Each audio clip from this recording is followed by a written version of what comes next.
There are moments in history when a great leader dies. And when that happens, an entire nation asks the same question. What happens now? Because some people seem impossible to replace. Their presence becomes so large, their influence so deep, that imagining the future without them feels terrifying. And perhaps that is where Joshua's story begins. Not with victory, not with confidence, not with leadership, but with a shadow, a very large shadow, the shadow of Moses. Think about it. For 40 years, Moses had been everything. The voice people followed, the leader who confronted Pharaoh, the man who stood before kings, the prophet who spoke with God, the leader who parted the sea, the man who carried a nation through wilderness. For an entire generation, Moses was not simply a leader. He was certainty, stability, identity, hope, and then he was gone.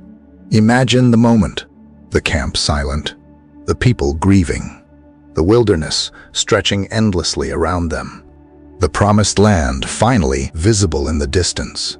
Yet Moses, the man who had led them there, would never enter it. And suddenly, one terrifying question hung over everything. Who leads now? Because honestly, there are responsibilities people want. And then there are responsibilities people fear. This was the second kind. Because replacing an ordinary leader is difficult, replacing a legend feels impossible. And somewhere among the people stood a man named Joshua, a faithful servant, a loyal follower, a warrior, a man who had spent years helping Moses, yet helping a leader. And becoming the leader, you're very different things. Imagine the weight of that moment. Millions of people looking for direction, expecting certainty, expecting answers, expecting strength. And Joshua, knowing something nobody else fully understood. I am not Moses. Pause there, because perhaps that feels painfully familiar. How many people spend their lives standing in someone else's shadow? A successful parent, a gifted sibling, a famous mentor, a talented predecessor, a boss everyone admired, a leader everyone respected. And somewhere, people quietly wonder, how can I possibly live up to that? Because comparison creates a unique kind of fear, not fear of failure, fear of inadequacy. The feeling that no matter what you do, it will never be enough. And perhaps Joshua understood that feeling deeply. Because think about what he inherited. A restless nation, a difficult mission, uncertain future, enemies ahead, challenges everywhere, and expectations impossible to meet. People would compare him to Moses constantly. Every decision, every mistake, every success, every failure. The question would always linger. What would Moses have done?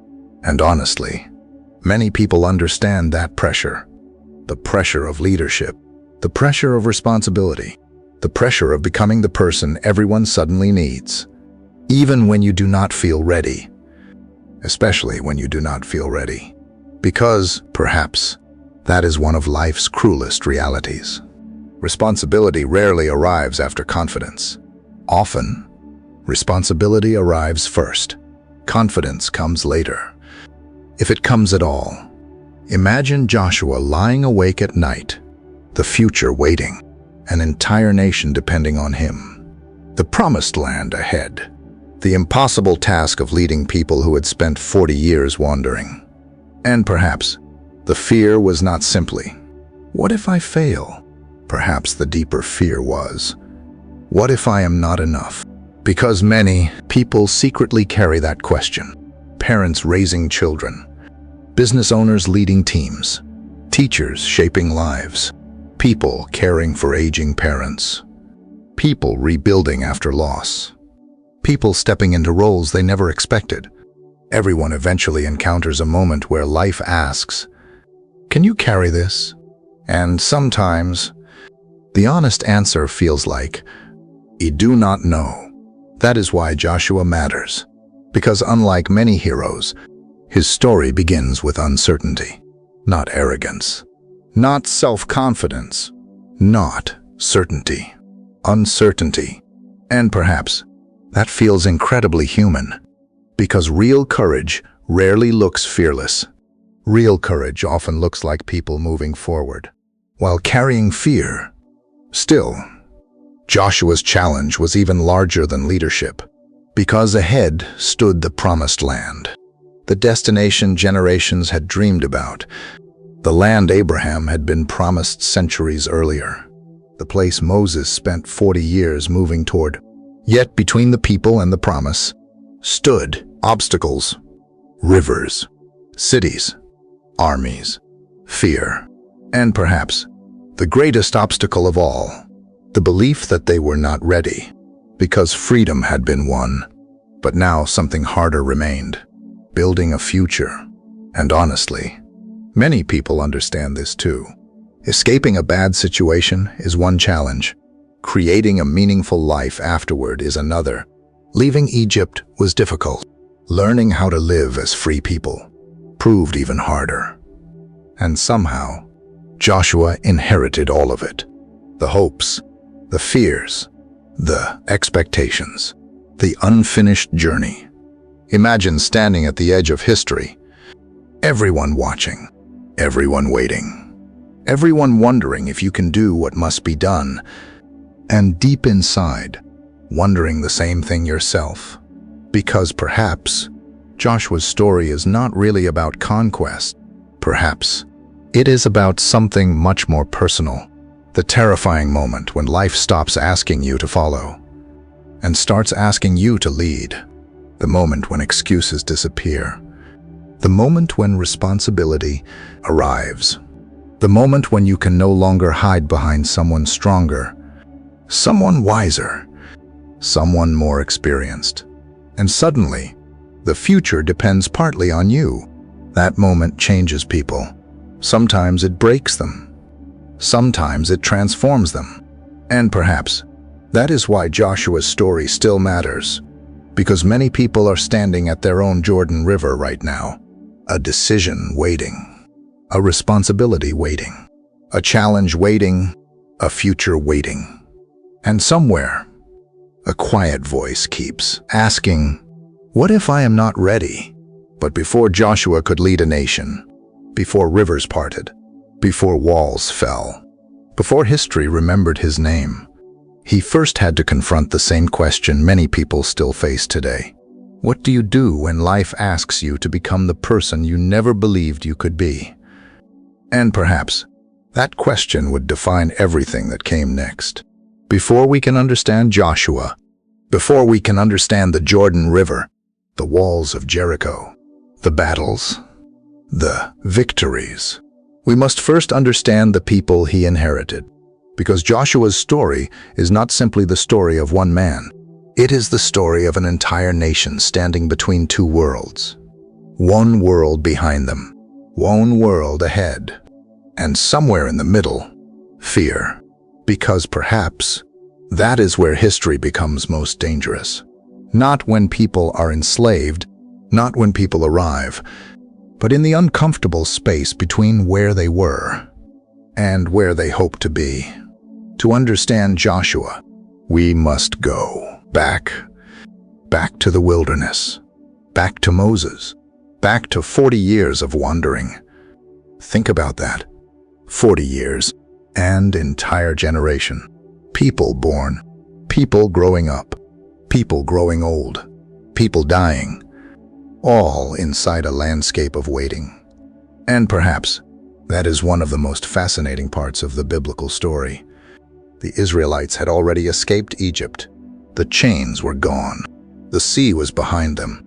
Yet somehow, they still had not arrived. Freedom had been won, but fulfillment remained distant.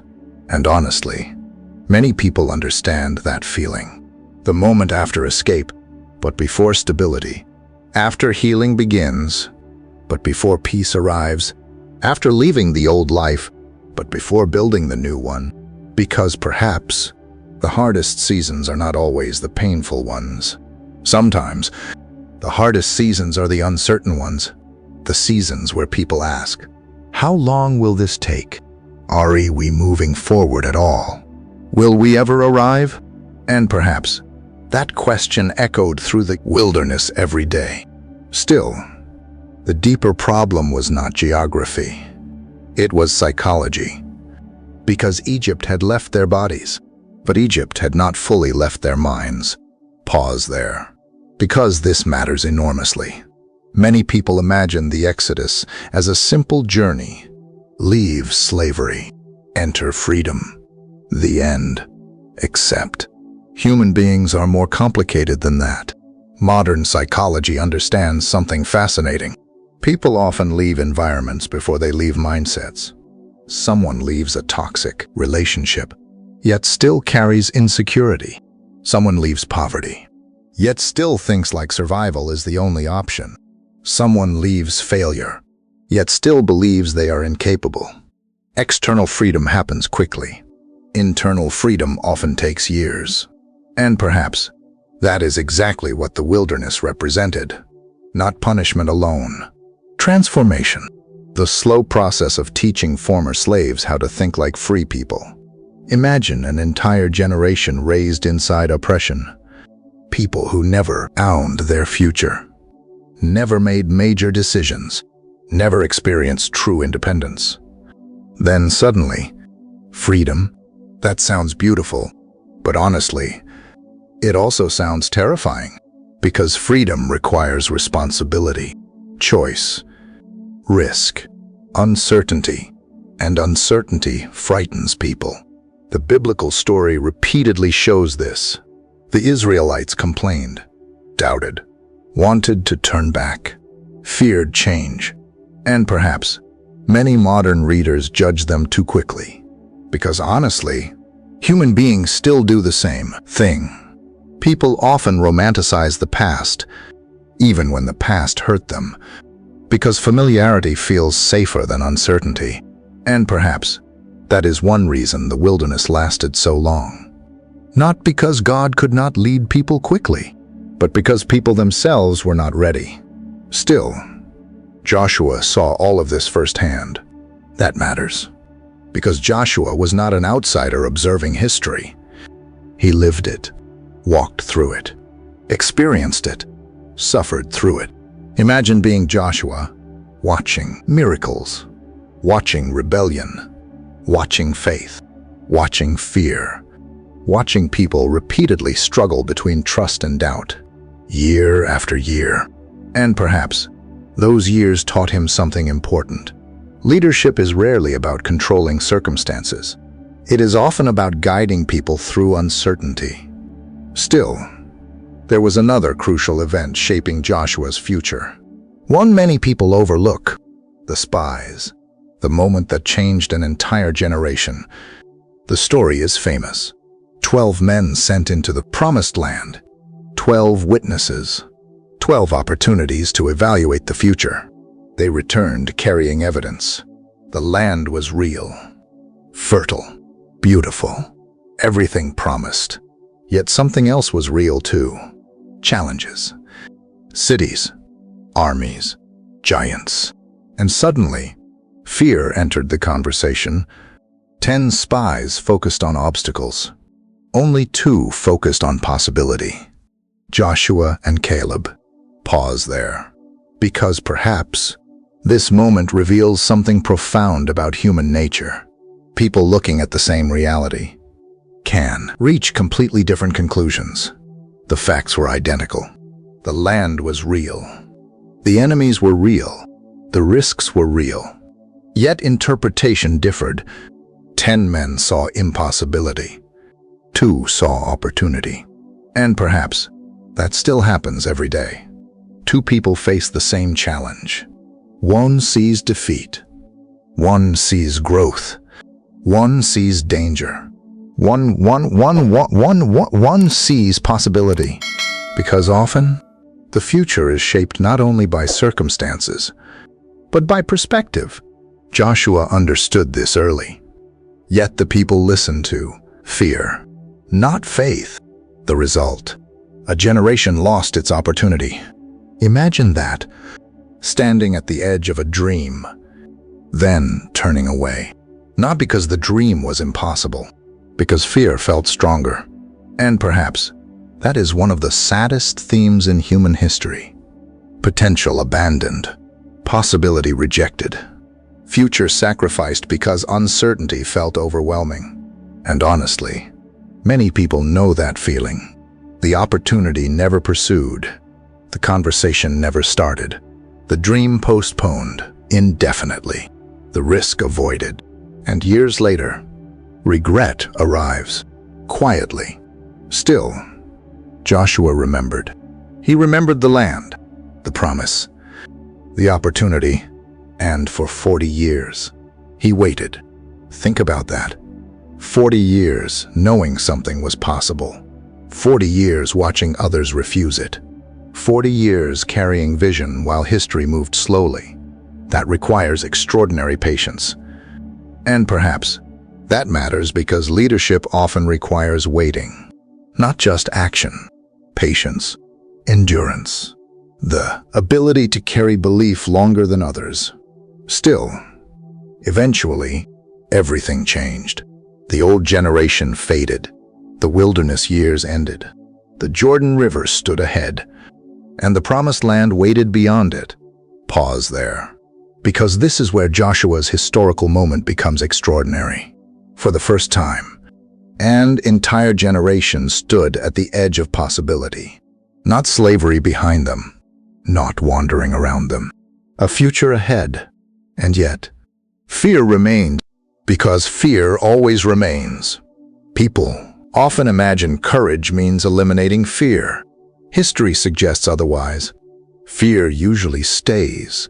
The question becomes, who leads despite it? And perhaps that is why Joshua mattered. Because at this moment, the nation needed something different. Not another Moses, not another miracle. They needed someone who understood fear, yet refused to let fear decide everything. Still, the political reality was daunting too. The land ahead was not empty. This matters historically. Canaan contained cities, kingdoms, cultures, defensive structures, complex societies. Entering the land would create conflict. Whether one interprets Joshua historically, archaeologically, or theologically, the reality remains. The future would not arrive easily. Promises rarely do.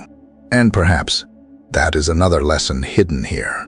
Many people assume that if something is meant to happen, it should happen effortlessly. Yet biblical history repeatedly suggests otherwise. The promised land existed, but effort remained necessary. Courage remained necessary.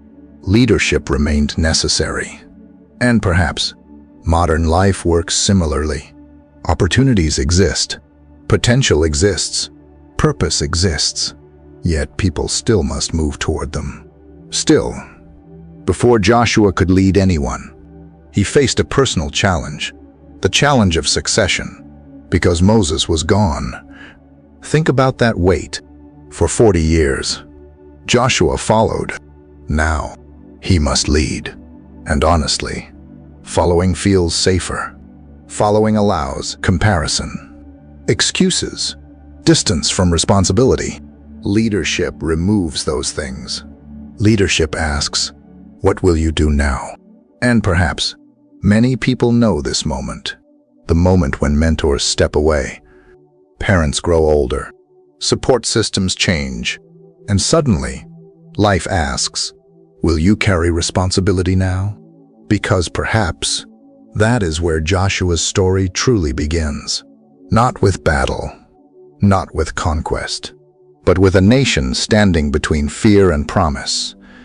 A generation deciding whether to repeat old mistakes or embrace an uncertain future.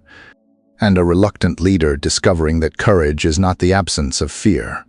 It is the decision that fear will not have the final word.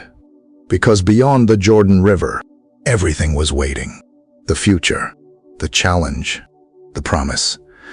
And perhaps the greatest test of all, whether people would finally believe they were capable of becoming what history was asking them to be. There comes a moment in every great story when preparation ends, when waiting ends, when excuses end, and people finally stand face to face with the thing they have feared for years. For Joshua, that moment arrived at the Jordan River. Imagine the scene: early morning, the sun rising over the wilderness, thousands upon thousands of people gathering, families, children, elders, warriors, an entire nation standing at the edge of history.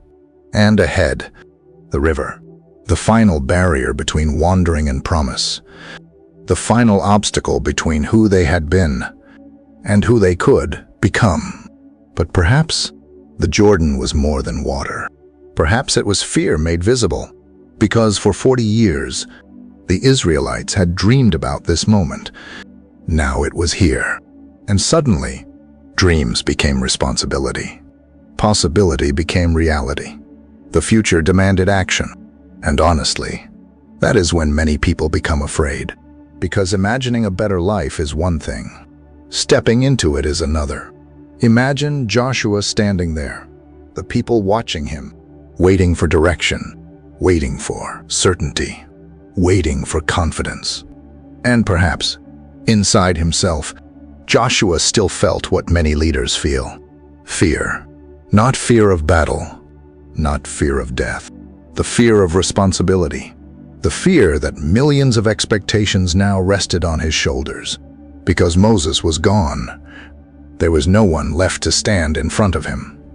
No one left to make the final decision. No one left to carry the weight. And perhaps, for the first time, Joshua fully understood what leadership costs. Still, the command came: move forward. The priests carrying the Ark of the Covenant stepped toward the river. Pause there, because this moment matters. The water had not moved yet. The path had not appeared yet. The miracle had not happened yet. The first step came before certainty. Think about that. How often do people wait for guarantees before acting? How often do people say, "E will move when I know it will work. E will try when success is guaranteed. E will trust when there is no risk." But life rarely works that way. And perhaps Joshua understood something profound. Faith is not certainty. Faith is movement before certainty arrives. The priests stepped into the water, and according to the biblical story, the river stopped. The waters gathered. A path appeared. And once again, a generation walked through what should have been impossible. Imagine the emotion. Parents holding children. People remembering stories of the Red Sea. The younger generation witnessing something their parents once described. And perhaps, for the first time, they truly believed the wilderness was ending. The future had begun. But crossing the river was only the beginning, because on the other side stood something terrifying. Jericho, the city, the fortress, the obstacle everyone knew about. Imagine seeing it for the first time. Massive walls, strong defenses, an intimidating presence rising from the land. Everything about it communicated one message: you do not belong here. And perhaps that feels familiar too, because many people eventually face their own Jericho. The challenge that looks too large, the problem that seems impossible, the obstacle that whispers, "Turn back. You cannot do this." And honestly, Jericho must have felt overwhelming. The Israelites had spent decades wandering. They were not known as master siege engineers. They did not possess the military reputation of great empires. Yet here stood a fortified city blocking the future. And perhaps Joshua asked the same question many people ask: how are we supposed to overcome this? Then came one of the strangest military strategies in history. No battering rams, no elaborate assault, no conventional attack. Instead, walking, marching, silence, Imagine receiving those instructions. Walk around the city once each day. Say nothing. Keep moving for 6 days. Honestly, many people would think it sounded absurd. And perhaps that is exactly why it matters.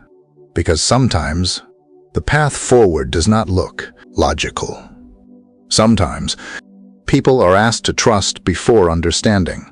Still, the people obeyed day after day. Around the city, silently, watching, waiting. The defenders of Jericho must have been confused, perhaps mocking, perhaps laughing, perhaps wondering if this was the best Israel could do. And honestly, many people understand that feeling too. Taking steps nobody else understands. Following a direction others consider foolish. Continuing despite criticism. Continuing despite uncertainty. Because often, the most important journeys look strange from the outside. Then came the 7th day. The final march.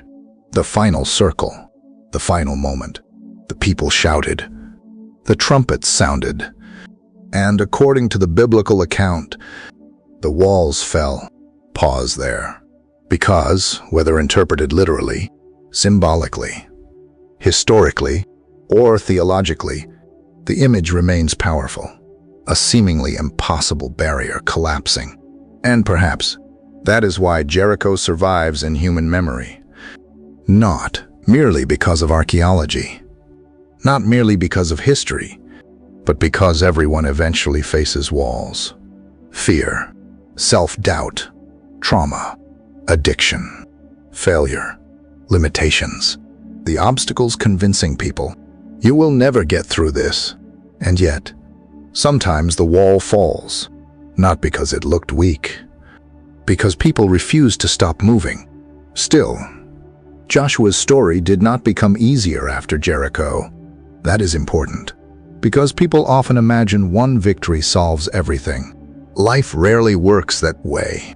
Soon came a smaller city, a seemingly easier challenge, and surprisingly, Israel failed. Imagine that. After the Jordan, after Jericho, after extraordinary success, defeat, confusion, loss, and perhaps that feels deeply human too. Because progress rarely moves in straight lines. People experience breakthroughs, then setbacks, victories, then disappointments, growth, then mistakes. And perhaps Joshua learned something every leader eventually learns. Success yesterday does not guarantee wisdom today. Humility remains necessary. Reflection remains necessary. Still, Joshua continued, battle after battle, challenge after challenge. The nation moved forward, slowly, imperfectly, yet forward. And perhaps that is what makes his story so powerful. Not perfection, persistence. Because honestly, Joshua is different from Moses. Moses feels dramatic, miraculous, larger than life. Joshua feels practical, steady, consistent, a leader who keeps moving, even when fear remains, even when obstacles remain. And perhaps that is exactly why people relate to him. Because most lives are not defined by one spectacular miracle. Most lives are shaped by repeated courage, repeated choices, repeated steps forward. Think about Joshua's journey. He spent years following, years waiting, years living in the shadow of another man. Then suddenly, history demanded more: leadership, responsibility, action. And somehow, he grew into it. Not because he began fearless, because he kept moving despite fear. And perhaps that is the real heart of this story. The Jordan, Jericho, the battles, the victories.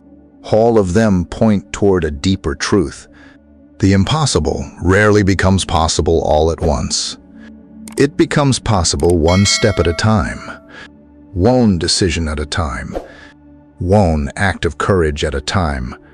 And maybe that is why Joshua still matters. Because many people are standing before their own Jordan River, their own Jericho, their own impossible challenge, the conversation they fear, the dream they postponed, the responsibility they doubt they can carry, the future they are afraid to enter. And perhaps, Joshua whispers across history, the river does not have to disappear before you step forward. The wall does not have to look weak before you keep walking. Because maybe courage is not waiting for the impossible to become easy. Maybe courage is continuing to move, even when it still looks impossible. And perhaps that is how history changes. Not through people who never feel fear, but through people who finally decide. Fear will not decide where this story ends. And now, we arrive at one of the most debated questions in the entire Old Testament.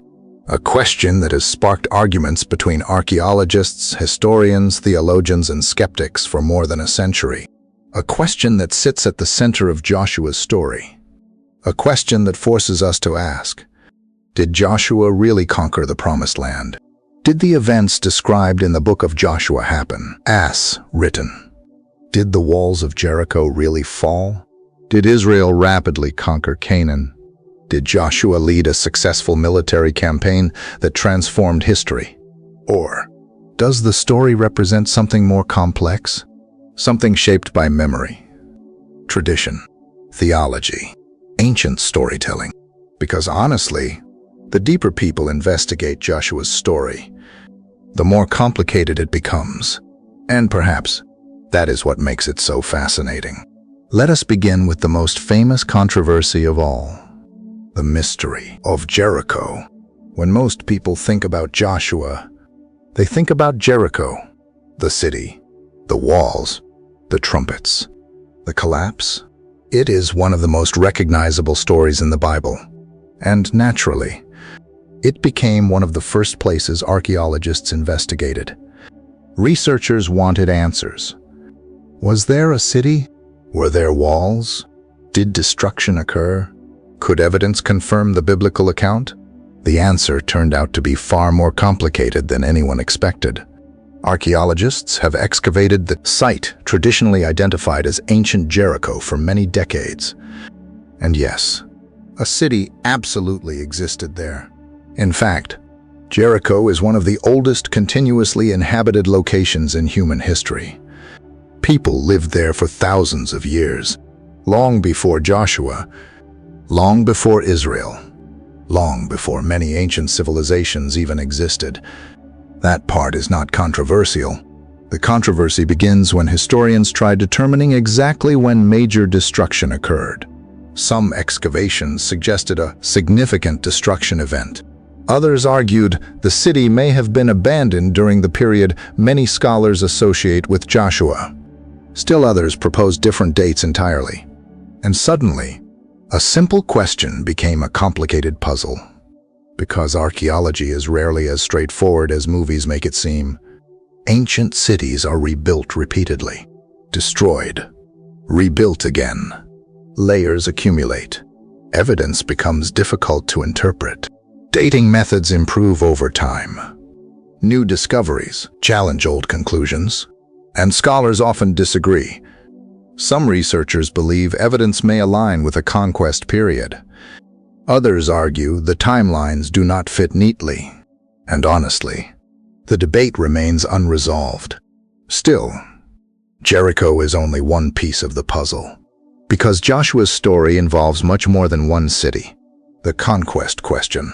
The biblical narrative often appears to describe a dramatic military campaign, a people entering the land, cities falling, territories changing hands, a nation establishing itself.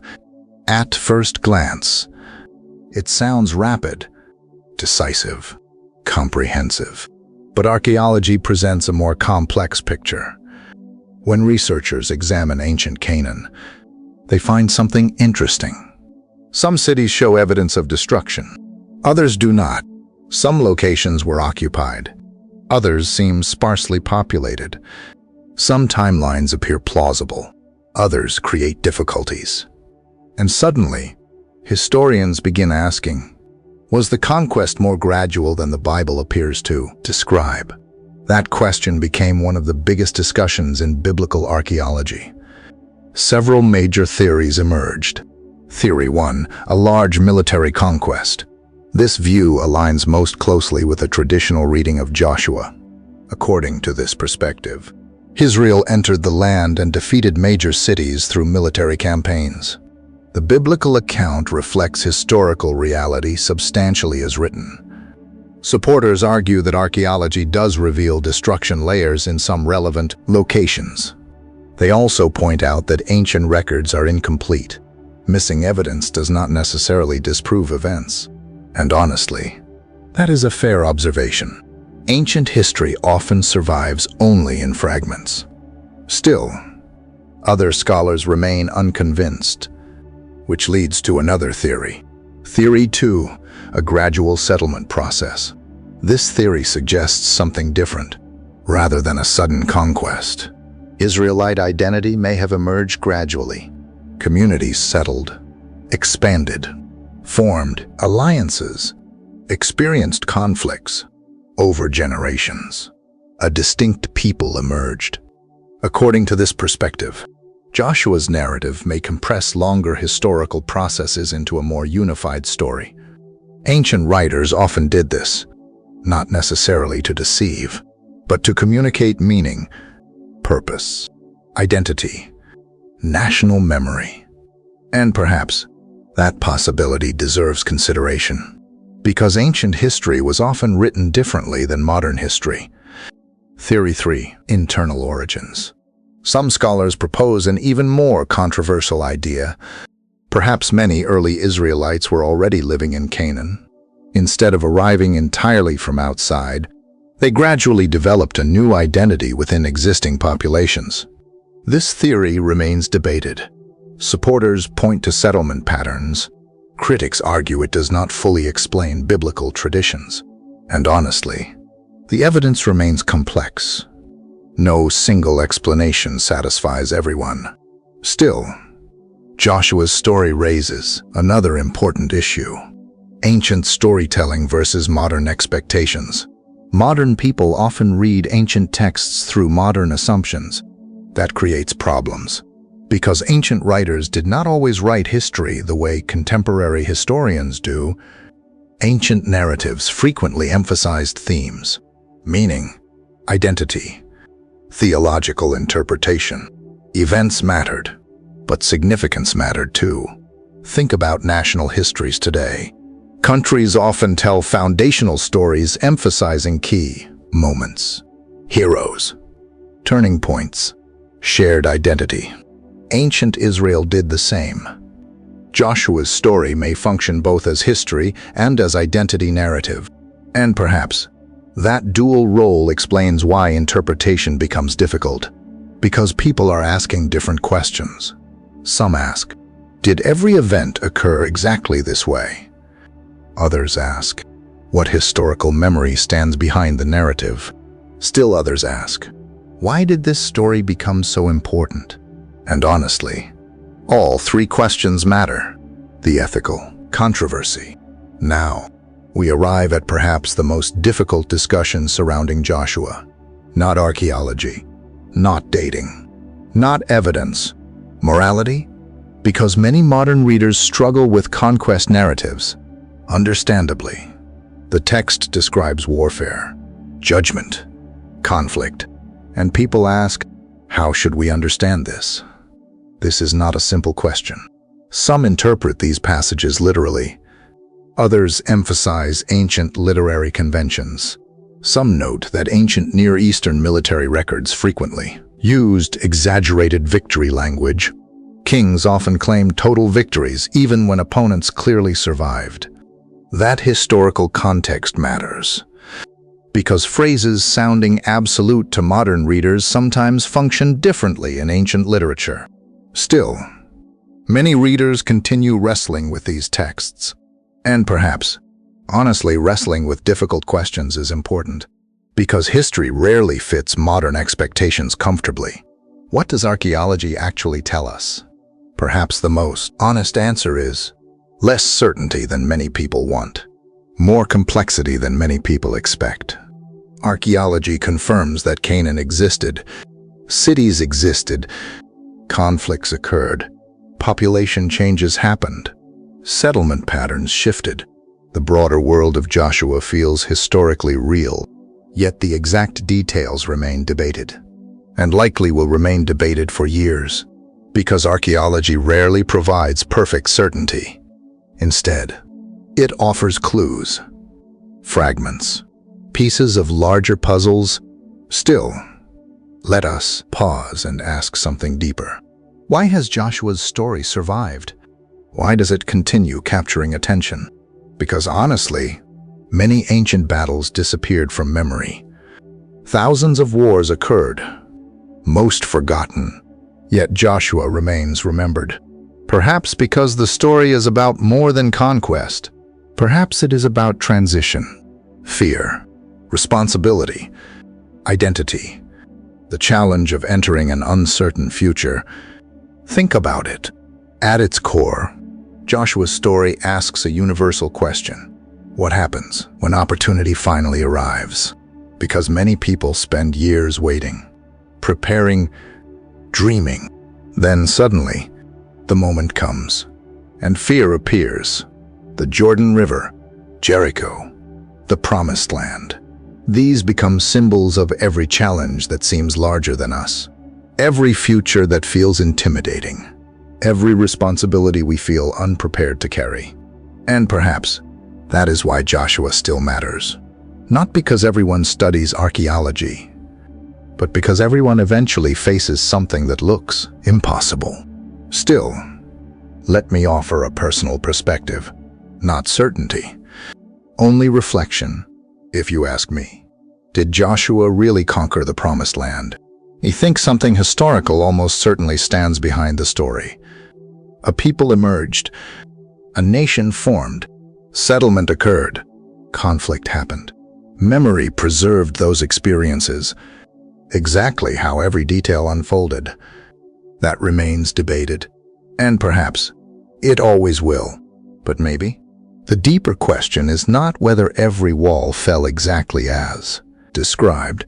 Maybe the deeper question is this: what does it take for people to move from fear into responsibility? Because perhaps that is the true heart of Joshua's story. Not simply military victory, but the courage required to step into a future that feels larger than yourself. And maybe that leaves us with one final question. What opportunity in your life feels like a promised land? And what fear keeps convincing you not to enter it? Because sometimes the greatest battles in history are not fought against cities. Sometimes they are fought inside the human heart. Now, let us step away from Joshua. Forget the Jordan River. Forget Jericho. Forget ancient battlefields. And ask a question that feels surprisingly modern. Why do so many people feel unqualified for the responsibilities they carry? Because if we are honest, this feeling is everywhere. A new parent, holding a child for the first time. A teacher standing before a classroom. A manager leading a team. A business owner making difficult decisions. A son caring for aging parents.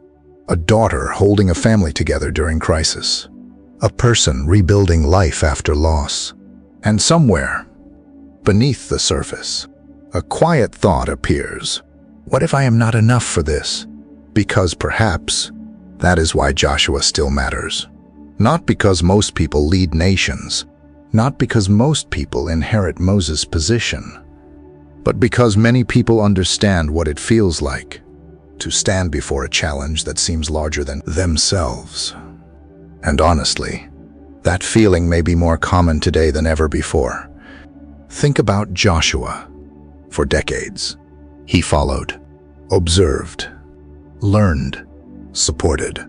He was close to leadership, without being responsible for everything. Then suddenly, everything changed.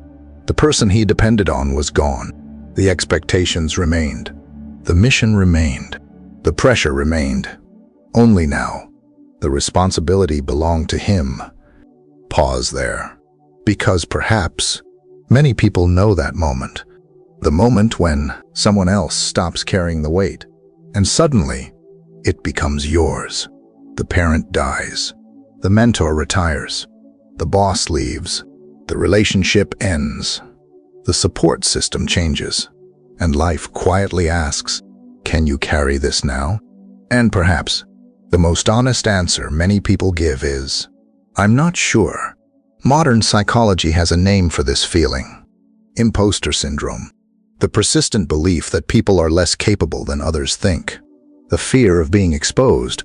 The fear that success happened by accident. The fear that eventually someone will discover, you do not really know what I am doing. Pause there. Because honestly, that sounds surprisingly familiar. Not just to Joshua, to millions of people. Research suggests that highly capable individuals often experience imposter syndrome more intensely than expected. Why? Because responsibility creates awareness. The more people understand complexity, the more they realize what they do not know.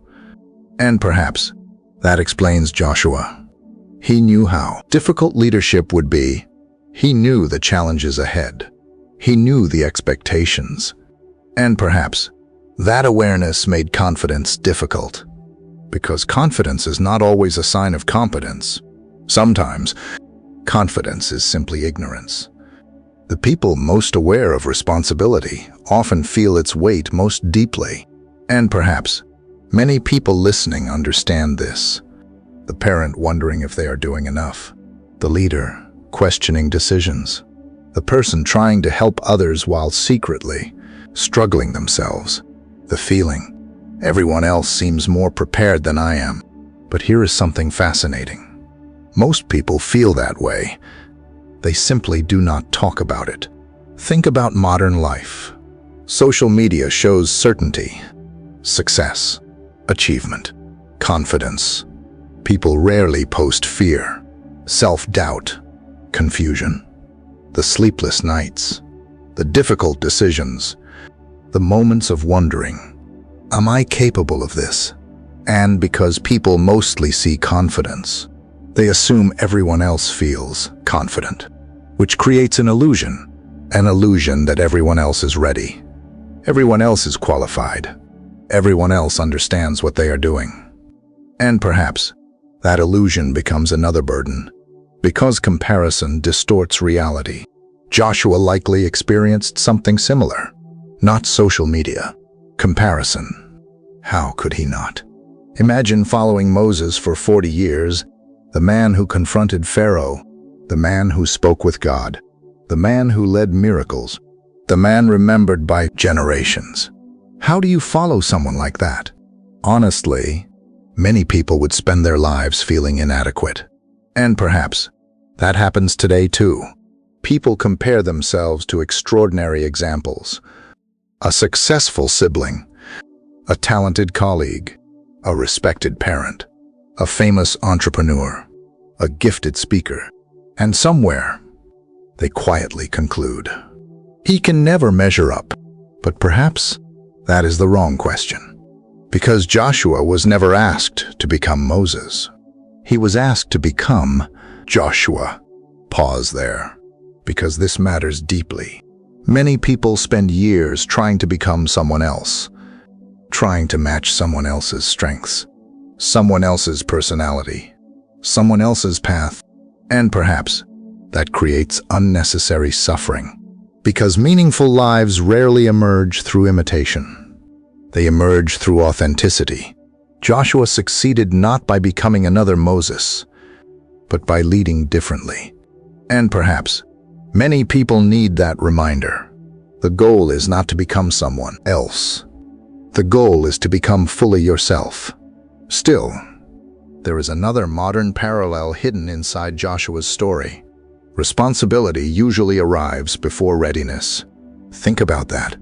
People often imagine life works like this. First confidence, then responsibility. First preparation, then challenge. First certainty, then action. But reality often reverses the order.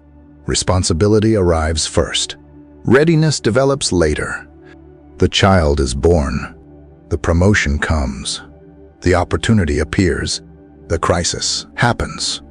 And suddenly, people are learning while carrying the weight. Joshua did not become confident and then lead. He led and gradually became confident. And honestly, that is how most growth happens. The first day as a parent, the first day leading a team, the first day running a business, the first day after loss, nobody feels fully prepared. People learn through experience, through mistakes, through adaptation. And perhaps that truth feels comforting, because many people secretly believe, if I still feel afraid, I must not be ready. But Joshua suggests something different. Maybe fear is not proof of inadequacy. Maybe fear is proof that responsibility matters. Still, there is another reason people feel unqualified. Modern life constantly raises expectations. Today, people compare themselves not to a few neighbors, but to thousands of examples. Online, every day, the best leaders, the best parents, the best athletes, the best entrepreneurs, the best communicators, and, perhaps, that creates impossible standards. People begin expecting perfection, and perfection becomes the enemy of progress. Because nobody can consistently live at the level of their idealized comparisons. Joshua never had that problem. He had real challenges, real people, real obstacles. And perhaps that focus mattered, because meaningful leadership is rarely about perfection. It is about consistency, showing up, making difficult decisions, continuing despite uncertainty. And, honestly, that sounds much more achievable. Still, there is one more uncomfortable truth. The people carrying the most responsibility often feel the most alone. Leadership can be lonely. Parenting can be lonely. Responsibility can be lonely. Because the higher the responsibility, the fewer people fully understand the pressure. Joshua likely experienced that. Everyone looked to him for answers. But who did he look to? Who carried his fears? Who absorbed his uncertainty? And perhaps many people understand this too. The person everyone depends on. The person always helping, always supporting, always leading. Yet secretly wondering, who supports me? And perhaps that question deserves attention. Because strength does not mean carrying everything alone. Still, before we finish, there is something hopeful hidden inside Joshua's story. Most people become capable by carrying responsibility, not before it. This may be the most important lesson. Joshua did not begin as the leader history remembers. He became that person gradually, through decisions, through challenges, through courage, through persistence. And perhaps that is true for everyone. People often underestimate how much growth happens while moving forward. They wait to feel ready, but readiness often develops during action, not before it. And perhaps that changes everything, because maybe the question is not, am I fully qualified? Maybe the question is, am I willing to take the next step anyway? And perhaps that is what Joshua did. One step into leadership, one step into uncertainty, one step into responsibility, again and again and again, until eventually, the man who doubted himself became the man history remembered. And now, Joshua leaves us with one deeply personal question. What responsibility in your life keeps making you feel unqualified? Parenting, leadership, relationships, a dream, a calling, a difficult season. Because maybe the fact that it feels heavy does not mean you are incapable. Maybe It means the responsibility matters. And perhaps the people most qualified to carry important responsibilities are not the people who never feel fear. Maybe they are the people who keep moving forward, even while fear remains. And so, after the wilderness, after the Jordan River, after Jericho, after the victories, after the controversies, after the years of leadership, we arrive at the end of Joshua's story. Or perhaps not the end, because some stories survive for thousands of years for a reason. Some stories refuse to disappear because they continue speaking to every generation. And perhaps Joshua's story survives because it is not really about ancient battles. It is about something far more personal: fear, responsibility, trust. The terrifying moment when life asks more from us than we believe we can give.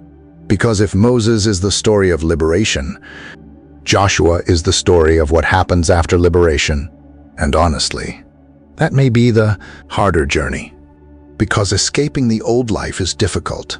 Learning how to build a new one is even harder. And perhaps that is where the first lesson begins. Lesson 1. Most people never feel ready for the responsibilities that change their lives. Think about Joshua. For 40 years he was the assistant, the follower, the supporter, the observer. Then suddenly, everything changed. Moses was gone. The nation remained. The mission remained.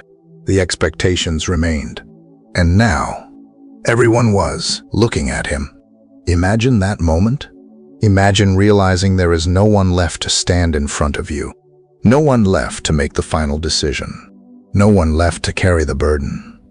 And perhaps many people know exactly what that feels like. The first day as a parent. The first day running a company. The first day after losing someone you depended on. The first day life expects you to carry more than before. And perhaps the most important truth Joshua teaches is this: readiness often comes after responsibility, not before. People spend years waiting to feel ready, waiting to feel confident, waiting to feel certain. But life rarely works that way. Responsibility arrives, then growth follows. And perhaps many people are stronger than they realize, not because they feel strong, because they keep carrying what life places in front of them. Lesson 2. Courage is not the absence of fear. This may be Joshua's most famous lesson, because the words repeated throughout his story are simple: be strong and courageous. Notice something.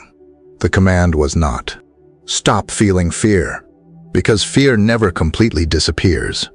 Joshua still felt pressure, still felt uncertainty, still faced impossible situations, still carried enormous responsibility. The difference was not the absence of fear. The difference was action despite fear. And honestly, that feels deeply relevant today, because many people secretly believe, if I am afraid, he should not move forward. But what if fear is not proof that something is wrong? What if fear is simply proof that something matters? Think about the most important moments in life: love, commitment, leadership, purpose, healing, change. All of them involve risk. All of them involve uncertainty. All of them involve fear. And perhaps the goal is not to eliminate fear. Perhaps the goal is to stop letting fear become the decision maker. Because courage is not fear disappearing. Courage is fear losing control. Lesson 3. The greatest obstacles are often internal. People remember Jericho, the walls, the battle, the victory. But perhaps the real battle happened long before the city appeared, inside people's minds. Because for 40 years, the Israelites carried the mentality of slavery, fear, doubt, insecurity, a belief that they were not capable. And honestly, many people still fight the same battle today. Not against walls, against internal limitations. The voice that says, you can't do this. You are not good enough. You will fail. Stay where it is safe. And perhaps those voices stop more dreams than any external obstacle ever could. Because the most difficult prison is often invisible. The prison of self-doubt. And maybe Joshua's story reminds us that before people conquer external challenges, they often must confront internal ones. Lesson 4. Trust often requires moving before you have all the answers. Think about the Jordan River. The water did not part first. The priests stepped forward first. The movement came before the certainty. Pause there. Because that principle appears everywhere in life. People want guarantees, proof, absolute certainty. Yet many meaningful decisions arrive without those things. Starting a business, getting married, changing careers, forgiving someone, beginning again after failure. People rarely receive perfect clarity beforehand. And perhaps that is where trust becomes necessary. Not blind trust, not reckless trust, but the willingness to move forward despite incomplete information. Because sometimes clarity appears during the journey, not before it. And perhaps that is one reason people remain stuck, waiting for certainty that never arrives, waiting for guarantees life never provides, while opportunities quietly pass by. Lesson 5. Leadership is service, not status. This lesson feels especially important today, because many people imagine leadership as power, influence, recognition, authority. Yet Joshua's story presents something different. Leadership meant burden, responsibility, sacrifice, difficult decisions, carrying the fears of others, helping people move forward when they wanted to give up. And honestly, that remains true. The best leaders are rarely obsessed with status. They focus on responsibility, helping others, serving a purpose larger than themselves. And perhaps that is why Joshua succeeded. Not because he wanted greatness, because he remained committed to the mission. And perhaps modern society needs that reminder. Because true leadership is not about being admired, it is about being useful. Lesson 6. A meaningful life is built one faithful step at a time. This may be the deepest lesson of all. When people look back at Joshua's life, they see the big moments, the river, the walls, the victories. But history often hides something important. Great lives are usually built through ordinary faithfulness. One decision, then another, then another. Joshua did not become Joshua overnight. He became that person through decades of consistency, years of following, years of learning, years of waiting, years of serving. And perhaps that matters. Because modern culture loves dramatic transformation, instant success, immediate results. But real growth usually happens slowly, quietly, almost invisibly, until one day, people realize they have become someone different. And perhaps that is encouraging, because meaningful lives do not require spectacular beginnings. They require consistent movement, the final reflection.